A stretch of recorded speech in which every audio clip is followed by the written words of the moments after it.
पेशकश में आपका स्वागत है। मैं हूं अशरफ अली बस्तरी।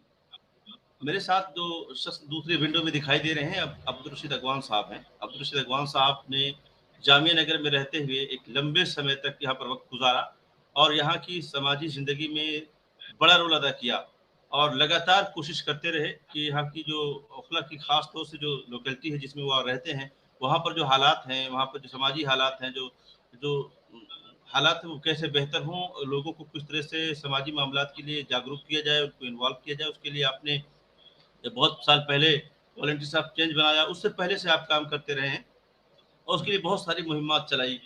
इस दरमियान ओखला में जो एक अस्पताल की डिमांड थी, एक लंबे समय से चली आ रही थी, कांग्रेस की सरकार थी, उस ज़माने में भी शीला दीक्षित हुआ करती थी वज़ीर आला। उसके बाद लगातार ये माँग बढ़ती रही, उस दरमियान फिर अगवान साहब उसमें शामिल हुए और उस मुहिम को आगे बढ़ाने की कोशिश की और आज ओखला को ओखला गवर्नमेंट हॉस्पिटल मिल गया है, जिसकी चर्चा पिछले 25 तारीख को सोशल मीडिया पर बड़े पैमाने पर हुई और उस जब ये चर्चा हो रही थी, जो उसकी वीडियो चल रही थी, तो उस वक़्त अब्दुल रशीद अगवान साहब को बार-बार लोग याद कर रहे थे, तो मैं इस चीज़ को नोट कर रहा था कि जो भी लिख रहा था अगवान साहब को उसको क्रेडिट दे रहा था। तो अगवान साहब सबसे पहले तो बहुत-बहुत शुक्रिया आपने हमारे लिए वक़्त निकाला और इस पर आए, ताकि हम आपसे जान सकें कि वो पूरी मुहिम क्या थी और कब आपने चलाना शुरू किया और किस तरह से नतीजे आए? जी। सबसे पहले तो ओखला के सभी वासियों को मुबारकबाद कि उनको एक बड़ा गवर्नमेंट हॉस्पिटल मिल गया है और उम्मीद है कि उनकी सेहत इससे बेहतर होगी। और ख़ास तौर से मैं अपने बहुत से साथियों को, वॉलंटियर्स ऑफ चेंज के साथियों को और ओखला के बहुत से एनजीओज़ को और वहाँ के मीडिया पर्सन्स को, ख़ास तौर से आप जैसे साथियों को भी मैं शुक्रिया अदा करना चाहूँगा कि आप सबके सहयोग से ये मुहिम अपने अंजाम को पहुँची। वॉलंटियर्स ऑफ चेंज जो है वो ओखला का एक होलिस्टिक चेंज चाहता है, यानी मुकम्मल बदलाव चाहता है।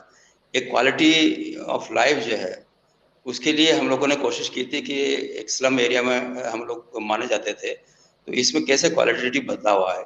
तो इसके लिए हमने आइडियल ओखला का एक मोटो लेकर शुरू किया था। तो उसमें ज़ाहिर है कि जब हम मुकम्मल विकास की, टोटल डेवलपमेंट की बात करेंगे, उसमें हेल्थ भी एक बड़ा इशू है और हेल्थ पर हमारी निगाह शुरू से रही है। और इस सिलसिले में हमने जैसे ओखला डिस्पेंसरी, जो बटला हाउस की डिस्पेंसरी है, वहाँ पर हमारे साथी लगातार जाते रहे, वहाँ की सफाई-सुथराई पर बात करते रहे, वहाँ की फैसिलिटीज़ पर बात करते रहे। इसी तरह से शाहीन बाग की जो डिस्पेंसरी है, उसको लाने में वॉलंटियर्स ऑफ चेंज का बड़ा रोल रहा है और गवर्नमेंट के ऑफिसर से मुलाकातें करना और उनको वहाँ लाना, जगह दिखाना, वहाँ की जो बिल्डिंग है उसको रेंट पे दिलाना। तो उस वक़्त मोहल्ला क्लिनिक का कांसेप्ट नहीं था, तो एक डिस्पेंसरी बड़ी मदद से हुई और आज भी उसकी से हज़ारों लोग फ़ायदा उठा रहे हैं। इसी तरह से जब भी वहाँ पर ओखला में कोई ऐसी परेशानी आई सेहत को लेकर, डेंगू का जब वबा फैली तो हम लोगों ने बड़ी मुहिम चलाई। इसी तरह से प्लेग फैला तो उस सिलसिले में जो है हम लोगों ने अवेयरनेस के प्रोग्राम किए। कोरोना के ज़माने में भी हमने जो है डॉक्टर्स की का एक पैनल बनाया जो ऑनलाइन अवेलेबल थे लोगों को सलाह देने के लिए, कंसल्टेंसी के लिए। सिलेंडर्स लोगों को प्रोवाइड करने के लिए हम लोगों ने लोगों को उभारा भी और खुद भी देने की कोशिश की। तो ये जो सेहत की जितनी चीज़ें हैं, उस सिलसिले में कुछ सेमिनार्स प्रोग्राम भी हम लोगों ने किए ताकि लोगों में अवेयरनेस पैदा हो। ओल्ड एज जो लोग हैं उनके लिए एक स्पेशल हमने कैंप लगाया था। ये कुछ खिदमात हैं जो वॉलंटियर ऑफ चेंज और उससे उसके साथ सपोर्ट करने वाले साथियों की तरफ से ओखला के लिए हुई थी। लेकिन जो एक बड़ा इशू हमारे सामने रहा है वो ये कि जो हॉस्पिटल है दिल्ली के अंदर हम देख रहे थे कि हर ज़िले में एक बड़ा हॉस्पिटल बन रहा था गवर्नमेंट का, लेकिन ओखला उससे महरूम था। और 2008 में जब अल-शिफा का इफ्तिताह हो रहा था, संग बुनियाद रखा जा रहा था, तो उस वक़्त के हमारे ओखला के एमएलए और वो उस वक़्त मंत्री भी थे जनाब परवेज़ हाशमी साहब, वो उसमें चीफ गेस्ट थे। तो उन्होंने एक बात कही कि अल-शिफा का उद्घाटन या संग बुनियाद आज रखा जा रहा है, ये अपनी खिदमत पता नहीं कब देगा, लेकिन अनकरीब ही पास में हमने एक हॉस्पिटल बनाने का प्लान, 300 बेड का हॉस्पिटल बनाने का प्लान किया है और वो जल्दी ही अपने काम को शुरुआत कर देगा। खबर ये आई कि जो एक एमसीजी की डिस्पेंसरी थी जसोला में, वो बंद हो गई। तो मुझे महसूस हुआ कि इस सिलसिले में कुछ कोशिश करनी चाहिए। इसी बीच में डॉक्टर जफर इस्लाम खान साहब जो है दिल्ली माइनॉरिटी कमीशन के चेयरमैन बन गए थे, उनसे ऐसे जिक्र हो रहा था कि देखिए हमारे साथ क्या क्या डिस्क्रिमिनेशन होता है। तो उन्होंने कहा कि एक खत लिख के दो। हमने वो खत लिख के दिया तो गवर्नमेंट को उन्होंने फॉरवर्ड किया उस लेटर को, मिनिस्ट्री ऑफ हेल्थ को फॉरवर्ड किया। तो फिर मिनिस्ट्री ऑफ हेल्थ का कुछ महीनों बाद जवाब आया, और जवाब ये है कि नहीं, वो हमारे एक्टिव कंसल्टेशन में है, लेकिन जो है अभी उसको कंसल्टेंट को देना है, और कंसल्टेंट को देने के बाद फिर हम जो है इस पर आगे बात करेंगे। उसके बाद 1 साल पूरा गुजर गया। इस बीच में एमएलए साहब को, जनाब अमानुल्लाह खान साहब को जब भी मौका मिलता था, जब भी कहीं किसी प्रोग्राम में मुलाकात हो जाती थी या वैसी बातचीत होती थी, तो मैं उनको याद दिलाता था कि भाई ये बड़ा काम है, इसको कर जाइए। सड़कें और नालियाँ और ये सब तो होते रहेंगे, ये हर एमएलए आने वाला कराता रहेगा, लेकिन ये आपको एक बहुत बड़ा क्रेडिट मिल जाएगा अगर आपने इस हॉस्पिटल को यहाँ लाकर जो है कायम कर दिया। उनका हाँ करेंगे, हाँ करेंगे, होने वाला होने वाला। फिर 2017 में फिर हमने लेटर लिखा और याद दिलाया। उसके जवाब में ये बात आई कि इसका अपग्रेड किया जा रहा है हॉस्पिटल। अब वो उनका कंसल्टेंट मुकर नहीं किया जा रहा, अब अपग्रेड किया जा रहा है। तो वो 300 बेड का हुआ, फिर 400 बेड का हुआ। लगातार कॉरेस्पोंडेंस जो हमारी मिनिस्ट्री से रही है या एमएलए से रही है, तो वो इससे से फिर के कंसल्टेंट अभी मुकर्रर कर रहे हैं। तो ये इसमें पूरा जो है उन्होंने एक लंबा अरसा गुजार दिया।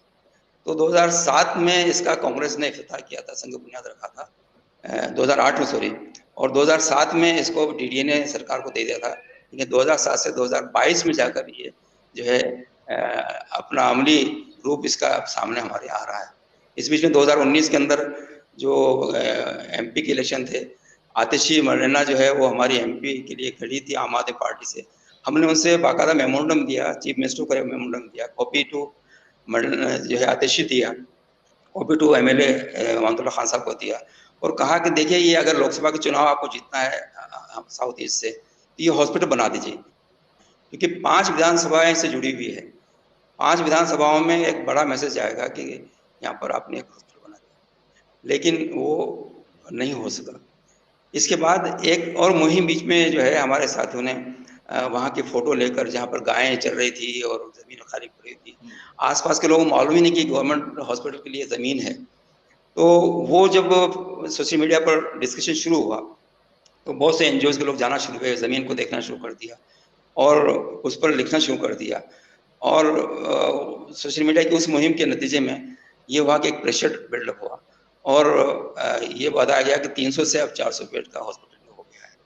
तो ये खुशखबरी इसी प्रेशर में डेवलप हुई, और फिर अल्लाह का शुक्र है जब वो खबर मिली है और उसकी फोटो जारी हुए हैं, ये उसकी बिल्डिंग बनना शुरू हो गया। तो ये सबको मुबारकबाद। जो पूरी आपने पूरी दास्तान बताई कि किस तरह से जी जी अलशिफा ये किस तरह से ये ओखला गवर्नमेंट हॉस्पिटल ओखला को मिला। एक लंबी लड़ाई थी, एक लंबा सफर था। इसमें बहुत सब्र के साथ लगातार काम करना था। जैसा कि आपने बताया कि जहाँ जो मौका मिला, जिससे मुलाकात हुई, आपने उससे दरख्वास्त की और उसके हिस्से का काम करने के लिए उसको उसको तवज्जो दिलाई कि आप अपने हिस्से का काम करें। बहरहाल जब जिस दिन ये खबर चलाई जा रही थी तो आपका नाम बार बार लिखा जा रहा था, और लेकिन बाद में जब आपकी एक पोस्ट आई तो उसमें इससे अंदाज़ा हुआ कि जिसमें आपने कई और लोगों का, जैसे डॉक्टर ज़फ़र खान साहब का आपने नाम लिया और भी साथियों का नाम लिया। उससे एक बात ये चीज़ और भी बेहतर हुई कि लोगों को और भी तमाम लोगों को, अमानुल्लाह खान साहब को भी इसका क्रेडिट आपने दिया। तो ये जो क्रेडिट देने का आम तौर पर चलन हमारे यहाँ लेने का है, देने का नहीं है, और ये आप एक नई मिसाल कायम की।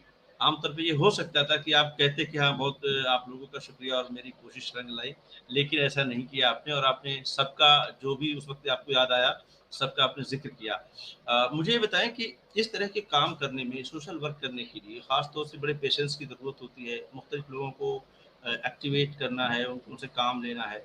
आप एक लंबे समय से इस तरह के कामों में इन्वॉल्व रहे हैं और नए नए तरीके लोगों को सुझाया है आपने। क्या खास बात होती है, जैसे कि एक अचीवमेंट आपके हिस्से में, ओखला वाले के तमाम लोगों के हिस्से में आया, जो जो लोग इसमें हिस्सा लिया उनके हिस्से में आया। ऐसे इससे पहले जो वेस्ट टू एनर्जी प्लांट था उसके लिए भी आपने लंबे समय तक मुहिम चलाई है, वो इस वक्त किस मरहले में है, उसके बारे में कुछ बताएं। वेस्ट टू एनर्जी प्लांट जो है उसके बारे में बताऊंगा मैं, लेकिन उससे पहले मैं चाहूँगा कि जो ओखला के लोग हैं वो ये समझें कि वो एक ऐसी जगह पर हैं जो बहुत ही आइडियल जगह है। उनको नेचर के बहुत से रिसोर्सेस अवेलेबल हैं। एक तरफ नदी है, ओखला केनाल अलग है, पानी का बहुत उनको फरावानी उनके पास है। दूसरी तरफ उनको जो है सारी जो बड़ी सड़कें हैं, एक नोएडा जाने वाली सड़क उनके पास है, मथुरा रोड उनके पास है, तो बहुत खुला इलाका है वो सारा। और नेचर की तरफ से बड़ी मेहरबानियाँ हैं वहाँ पर कि वो उसको अच्छा इस्तेमाल कर सकते हैं। तो वहाँ की जो आबो-हवा है, उसको बेहतर करने के लिए जो है जितने प्लांटेशन वहाँ होंगे, पेड़ लगाए जाएँगे। ख़ास तौर से चूँकि जगह तंग है, तो घरों के अंदर पेड़-पौधे लगाएँ, टेरेस पर लगाएँ और गलियों में लगाएँ, सड़कों पर लगाएँ। तो ये जो है सेहत के लिए एक बहुत ही जो है बेहतर चीज़ होगी। दूसरा, पानी की क्वालिटी को बेहतर करने के लिए ज़रूरी है कि वहाँ पर जो ओखला कैनाल है, वो उसकी सफाई हो। रिचार्ज जो होता है पानी, बारिश में जो पानी आता है, वो उससे ज़मीन रिचार्ज होती है, वही पानी हमें हैंडपंप में या ट्यूबवेल की शक्ल में मिलता है। अगर वो पानी सही नहीं होगा, पानी कम होगा, तो फिर हमें दिक्कत होगी। इस वक़्त जो है एक बड़ा मसला जो पानी सेहत के लिए ज़रूरी है, वो है अ, अच्छा पानी। इस वक़्त हम आरओ का पानी पीने के लिए मजबूर हैं, पानी खरीद कर पीने के लिए मजबूर हैं। तो ये सब इसलिए हो रहा है चूँकि जो कुछ रिसोर्सेज़ हमारे पास यमुना नदी और ओखला कैनाल है, उसकी सफाई नहीं हो पाती है और वो उसके जो रिचार्जिंग कैपेसिटी है, वो बहुत मिनिमम हो गई, बहुत कम हो गई है। तो सेहत के लिए एक बहुत ज़रूरी चीज़ ये है। एक और जो सेहत को बिगाड़ने वाली चीज़ थी, वो Okhla west to energy plant है और ये जिंदल का प्लांट है। इस प्लांट के सिलसिले में ये बहुत अरसे से चल रहा है। 2010 से इसका ऑपरेशन शुरू हुआ था। लेकिन इसकी मंजूरी के वक़्त जो है, जो प्रॉपर जन सुनवाई होनी चाहिए थी, वो जन सुनवाई नहीं हुई थी। 3 लोग, पता नहीं कौन लोग थे वो आके उन्होंने कहा कि हाँ, नहीं ठीक है, आप बनाइए और वो रिकॉर्ड में डाल दिया गया। लेकिन जब हमें मालूम हुआ कि इसको अपग्रेड किया जा रहा है, यानी इसको जो है उसको 40 मेगावाट तक पहुँचाने की कोशिश जो है, वो प्लांट कर रहा है। 40 मेगावाट का मतलब ये कि पूरी दिल्ली का कूड़ा यहाँ आएगा, दिल्ली के अलावा पूरा नॉर्थ इंडिया का आएगा। और मैंने जो ट्रैक किया इसको, तो मालूम हुआ कि विदेशों का कूड़ा भी यहाँ आने वाला था। तो ये एक बहुत बड़ा इश्यू बनता है, चूँकि ज़्यादातर जो प्लांट इस तरह के लग रहे हैं वेस्ट टू एनर्जी प्लांट, वो जो अंडर डेवलप्ड एरियाज़ हैं, स्लम एरियाज़ हैं, जहाँ गरीबों की बस्तियाँ हैं, जहाँ माइनॉरिटी कंसंट्रेशन एरियाज़ हैं, दलित जहाँ रहते हैं, तो पूरे इंडिया के अंदर जहाँ भी इस तरह के प्लांट बन रहे हैं, वो इसी तरह की आबादियों के आस-पास ज़्यादातर बनाए जा रहे हैं। तो ये एक बड़ा इश्यू जो है ये था। लेकिन इसमें एक चीज़ बहुत अहम ये थी कि बिल्कुल पॉश एरिया जो था हमारा, इसमें न्यू फ्रेंड्स कॉलोनी, उसके बाद सुखदेव विहार, सरिता विहार, जसोला, ये सारे पॉश एरियाज़ थे, इनके बीच में प्लांट बन रहा था। तो ये बड़ी दिलचस्प लड़ाई थी और इसका केस जो है सुखदेव विहार की जो आरडब्ल्यू है, बी ब्लॉक की जो आरडब्ल्यू, वो लड़ रही थी। तो इत्तेफाक से जब ये नोटिस आया कि इसका 16 मेगावाट से 40 मेगावाट होने का नोटिस दिया गया और जन सुनवाई का ऐलान किया गया। जन सुनवाई होगी और ये एक फॉर्मल उनको पाबंदी थी, वो एक्ट अब ख़त्म हो गया है। अब तो जन सुनवाई की किसी की ज़रूरत भी ख़त्म कर दी है। नई गवर्नमेंट ने इस जन सुनवाई की जो पाबंदियाँ थी उसको लूज़ कर दिया है। लेकिन उस वक़्त ये बहुत ज़रूरी था कि जन सुनवाई के बगैर जो है वो अपग्रेड नहीं हो सकता था। तो जन सुनवाई की चूँकि नोटिस दिया गया था, 1 महीने का नोटिस दिया गया था, हमें एक मौका था। तो मैं अपने कुछ साथियों के साथ सुखदेव विहार की जो आरडब्ल्यू है, उसके सदर से उसकी जो टीम थी उससे मिला। उन्होंने अपना तरफ बयान किया कि लोग हमारे साथ आते नहीं हैं। और तो हमने कहा कि देखिए, जो इसको मास कैंपेन बनाने की ज़रूरत है। लीगल लड़ाई अपनी जगह है, लेकिन जब तक ये मास कैंपेन नहीं बनेगा, मीडिया में इस पर चर्चा नहीं होगी और प्रेशर में जब तक जो है गवर्नमेंट नहीं आएगी, तब तक जो है आप इस लड़ाई को नहीं जीत सकते। तो फिर जन सुनवाई को हमने एक टारगेट बनाया कि जन सुनवाई को रोका जाए, जन सुनवाई में जो है इंटरवीन किया जाए और कोशिश की जाए कि जन सुनवाई के ज़रिए से ये जो है इसकी मंजूरी न मिले। तो वो हमने कोशिश की। डीएम ऑफिस जो साउथ दिल्ली का है, साउथ ईस्ट दिल्ली का डीएम ऑफिस है, उसके अंदर जन सुनवाई थी। तो वहाँ पर हज़ारों लोग पहुँच गए, लेडीज़ पहुँची, वहाँ खास तौर से बड़ी तादाद में औरतें पहुँची और उसके नतीजे में वो जन सुनवाई टल गई और जन सुनवाई टलने के बाद जो है वो अपग्रेड नहीं हो पाया। लेकिन चूंकि एक राइट है उसको प्लांट को, सरकार को राइट है कि वो कुछ मेगावाट बढ़ा सकते हैं। तो उन्होंने 23 मेगावाट का इस वक्त जो है, जो ऑफिशियली है, मतलब ऑन रिकॉर्ड है 23 मेगावाट का, मुमकिन है ज़्यादा मेगावाट की बिजली वहाँ बन रही हो। तो ये एक जो इस तरह के जो प्लांट होते हैं, उससे जो गैसें रिलीज होती हैं, वो गैसें बड़ी खतरनाक होती हैं। उससे कैंसर बढ़ता है, थायराइड की प्रॉब्लम्स बढ़ जाती है, और जेनेटिक चेंजेस हैं बॉडी के अंदर, वो सब आते हैं। एक मोरल प्रेशर जो है तब बनता है जब पब्लिक का प्रेशर भी होता है। तो अब तक जो कोर्ट की लड़ाई है उसमें हाई कोर्ट में कामयाब नहीं हो पाए। उसके बाद जो है जो कमीशन है इसके, उसमें गए थे, उसमें कामयाब नहीं हो पाए। सुप्रीम कोर्ट में ये सब केस चल रहा है, और सुनवाई बहुत अरसे में होती है, साल में एक आधी सुनवाई होती है। तो लोगों की सेहत अपनी जगह है, लेकिन एक ये सुनवाई जारी है। उसमें एक और जो ट्रेजेडी है वो ये कि दिल्ली गवर्नमेंट पाबंद है इस प्लांट को सब्सिडी देने के लिए। तो कई करोड़ की सब्सिडी दिल्ली गवर्नमेंट देती है इसको, इस तरह के प्लांट को चलाने के लिए, और भी सरकारें सब्सिडी देती है, दिल्ली गवर्नमेंट भी दे रही है इसमें। तो दिल्ली गवर्नमेंट ने वादा किया था जब ये केजरीवाल साहब और आम आदमी पार्टी के लेकर कैंपेन लेकर निकले थे, जब इनके पास कुछ भी नहीं था, 2015 में इन्होंने वादा किया था कि इस प्लांट को बंद कराएंगे, लेकिन उसके बाद जो है अब उन्हें सब्सिडी देनी पड़ रही है। अमातुल्लाह साहब ने उस वक्त हीरो ही बने थे, वो इस प्लांट के खिलाफ मुहिम चलाकर, लेकिन ये कि वो भी अब खामोश हो गए हैं। तो ये एक जनता की बेदारी पर डिपेंड करता है, जनता कितनी लगातार कोशिश कर सकती है, लगातार कोशिश करेगी तो ये बेदारी आगे बढ़ सकती है।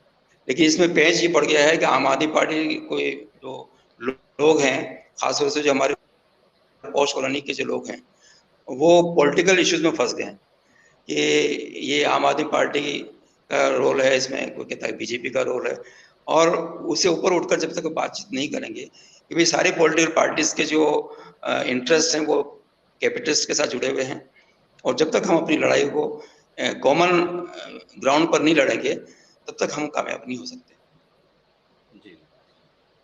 आपने जो है जो वॉलंटियर्स ऑफ चेंज बनाया था किन मकासद के लिए, और जितना उसमें लोगों को आपने जोड़ा, इन्वॉल्व किया, बहुत सारे लोग जुड़े और बहुत सारे काम, जैसा कि आपने बताया कि इनिशिएट किया। अभी फिलहाल आप दिल्ली में अब नहीं होते हैं, आप राजस्थान हैं। इस वक्त वॉलंटियर्स ऑफ चेंज की जो काम है उसकी निगरानी, उसको किस मरहले में है, क्या कुछ कर रहा है, इस पर क्या नज़र आपकी होती है, किस तरह से वॉलंटियर्स ऑफ चेंज इस वक्त काम कर रहा है, कुछ उसके बारे में बताएं। मैं कुछ अपनी सेहत की वजह से ही मैं दिल्ली से शिफ्ट किया हुआ हूँ, लेकिन ये कि चूँकि कोरोना के बहुत से फ़ायदे हुए हैं। उसमें फ़ायदा है कि भी ऑनलाइन अवेलेबिलिटी लोगों की आसानी से हो जाती है, तो कोऑर्डिनेशन तो हो रहा है, लेकिन एक फिजिकल लीडरशिप की ज़रूरत पड़ती है। वो फिजिकल लीडरशिप जो है डेवलप करने की कोशिश हम कर रहे हैं, और हमारे बहुत से साथी जो पिछले 4-5 साल में तैयार हुए हैं, उनके ज़रिए से हम लोग कोशिश कर रहे हैं कि हमारी जो भी जो एक्टिविटीज़ हैं, सरगर्मियाँ हैं, वो जारी रह सकें। अभी रमज़ान में हमने जो हमारा एक बहुत मशहूर प्रोग्राम हुआ है, नेकी का इफ्तार, वो भी जारी रहा, अल्लाह का शुक्र है, और हमारे साथियों ने उसको अंजाम तक पहुँचाया है। रमज़ान किट भी हम जो है लोगों तक पहुँचाने की कोशिश कर रहे हैं। इसी तरह से स्कॉलरशिप के जो प्रोग्राम हो रहे थे एजुकेशन को लेकर, वो जारी हैं। लेकिन ज़ाहिर है कि ये एक बीच में जो 2 साल का पीरियड गुजरा है कोरोना का, इसने जो है पूरा सिस्टम को, जो तंज़ीमी सिस्टम होता है, उसको डिस्टर्ब कर दिया। प्रायोरिटीज़ हमारी चेंज हो गई थी। अब हम फिर रूटीन में आ रहे हैं, तो ईद बाद इंशाल्लाह कोशिश करेंगे कि हम वॉलंटियर्स ऑफ चेंज और उससे जुड़े हुए जो भी एनजीओज़ हैं और जो साथी हैं, मीडिया पर्सन्स हैं, उन सबको जोड़ें, और एक नए जोश के साथ, एक नई हरारत के साथ जो है हम अपने जो असल गोल है हमारा कि ओखला एक आइडियल बस्ती बने। ओखला एक आइडियल बस्ती बनती है तो इसका इम्पैक्ट जो है पूरी इंडिया पे पड़ सकता है, क्योंकि ये जामिया मिलिया इस्लामिया टॉप 10 यूनिवर्सिटीज़ में हमेशा रहता है, तो ओखला को टॉप 10 सिटीज़ में आना चाहिए। मेरा यानी मानना ये है कि अगर जामिया मिलिया टॉप 10 यूनिवर्सिटी में आ सकता है, तो ओखला क्यों नहीं टॉप 10 सिटीज़ में आ सकता है। तो ओखला का जो एरिया है वो स्वच्छता अभियान में हो या और दूसरे इंडेक्सेस के अंदर जो है वो टॉप 10 अर्बन एरियाज़ में आना चाहिए। तो ये मुहिम लेकर हमें चलना चाहिए। आइडियल अगर हमारे सामने कोई होगा, एक गोल होगा ज़िंदगी का, एक सामूहिक गोल होगा, इंडिविजुअल गोल होगा, तो हम उस गोल की तरफ कुछ बढ़ सकते हैं। अभी तक हमारे सामने जो मॉडल है वो ऑर्गेनाइजेशनल मॉडल है कि हमने एक जमात बना ली, हमने एक एनजीओ बना लिया और उसके ज़रिए से हम लोगों को जोड़ रहे हैं, उनको ट्रेनिंग दे रहे हैं, उनको अच्छा बना रहे हैं। ये बहुत अच्छा काम है ये। हमारे बहुत सी जमातें, ऑर्गेनाइजेशंस काम करते हैं। इसी लेकिन जो कम्युनिटी है वो एक अलग चीज़ है बिल्कुल। कम्युनिटी में जो है एक जी, प्रोफेसर के पड़ोस में एक कूड़ा बीनने वाले भी स्क्रैपर भी रह सकता है, एक गरीब आदमी भी रह सकता है। हाईली एजुकेटेड और हाईली जो खासतौर से जो ओखला की ट्रेजेडी वो यही है कि यहाँ पर माइग्रेशन से लोग जो आ रहे हैं पूरे इंडिया से, खासतौर नॉर्थ इंडिया से माइग्रेशन से जो लोग आ रहे हैं वो बड़ी तादाद में आ रहे हैं। उनका आपस में कोई कनेक्ट नहीं है, कोई लिंक नहीं है। जो जहाँ बस गया वो बस गया है, उसको आसपास की चीज़ों से कोई बहुत ज़्यादा एसोसिएशन अपना को महसूस नहीं करता। तो हमें ये भूलना होगा और ओखला को अपना वतन बनाकर अपने आस पड़ोस की फिक्र करके ओखला को क्वालिटेटिव लाइफ की तरफ ले जाना पड़ेगा। तो फिर शायद हम एक वो सपना कि जब हम मिलिया टॉप 10 में है तो हम भी टॉप 10 में आ सकते हैं। तो ये ड्रीम जो है हम सबको देखना चाहिए। जो सपने देखते हैं वही सपनों को अंजाम भी तक भी पहुंचा सकते हैं, मेरा ये मानना है। बहुत-बहुत शुक्रिया सर, आपने बड़ा कीमती हमसे जो शेयर किया, आपने जो विचार आपने शेयर किए और इसके लिए एक बार फिर मेरी जानिब से मुबारकबाद कि आपकी मुहिम रंग लाई और एक बड़ा काम हुआ है इलाके में। जैसा कि आप बता रहे हैं कि ओखला को टॉप 10 शहरों में आना चाहिए, जैसे टॉप 10 यूनिवर्सिटी में अगर जामिया मिल्लिया इस्लामिया आता है, उसके लिए लोग मिल कर के कोशिश करेंगे तो बिल्कुल मुमकिन है। और ये जो बड़ी अहम बात आपने जो बताई कि जो लोग यहाँ आते हैं, वो इसे अपना वतन समझें, यहाँ पर रोज़गार के लिए आ रहे हैं, अपने बच्चों की तालीम के लिए आते हैं, यहाँ रहते हैं। तो जब ये बिलॉन्गिंग ओखला से होगी हमारी सबकी, हम सबकी, तभी हम इनके यहाँ के इश्यूज़ के लिए, यहाँ के मसाइल के लिए, यहाँ ये खूबसूरत बने, ये अच्छा लगे, रहने लायक हो, तभी हम तमाम लोग इसमें शरीक हो पाएँगे। बहुत-बहुत शुक्रिया आज आपने हमें कीमती वक़्त दिया। इसके लिए इंशाअल्लाह हम आपसे फिर राब्ते में होंगे। हम चाहेंगे कि रमज़ान के बाद आपकी हमारी मुलाकात हो ओखला में और हम इस पर कुछ चर्चा और बैठ कर के बाकायदा फ़िज़िकल मीटिंग के ज़रिए से करें और एज़ ए मीडिया पर्सन और एज़ ए मीडिया ऑर्गेनाइज़ेशन हम लोग उसके लिए जो कुछ अपने हिस्से से कर सकते इंशाल्लाह। हैं, करते हैं, करते भी रहेंगे।